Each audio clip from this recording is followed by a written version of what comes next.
নমস্তে আমার যারা ফলোয়ার সবাইকে নমস্কার জানিয়ে আজকের ভিডিও শুরু করছি। দেখুন, হাত লাগাবো না বলের মধ্যে, বলটাকে কিভাবে মাথার মধ্যে রাখবো। দেখুন বলটাকে কিভাবে মাথার মধ্যে রাখবো। দেখুন অনেক পরিশ্রম করতে হয় এটার জন্যে অনেক আমাকে পরিশ্রম করতে হয়। আপনারা একটু লাইক কমেন্ট শেয়ার করে দেবেন, তাহলে আমি একটু আনন্দ পাবো। দেখুন কীভাবে বলটাকে মাথার মধ্যে রাখবো। দেখুন বলটাকে এভাবে নিলাম, নিয়ে বলটাকে হাত লাগাবো না বলের মধ্যে, বলটাকে মাথার মধ্যে রাখবো।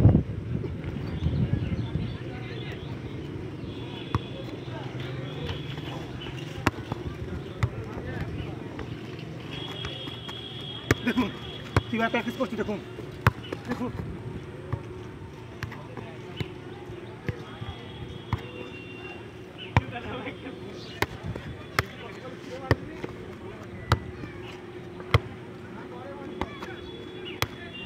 থ্যাংক ইউ দোস্ত।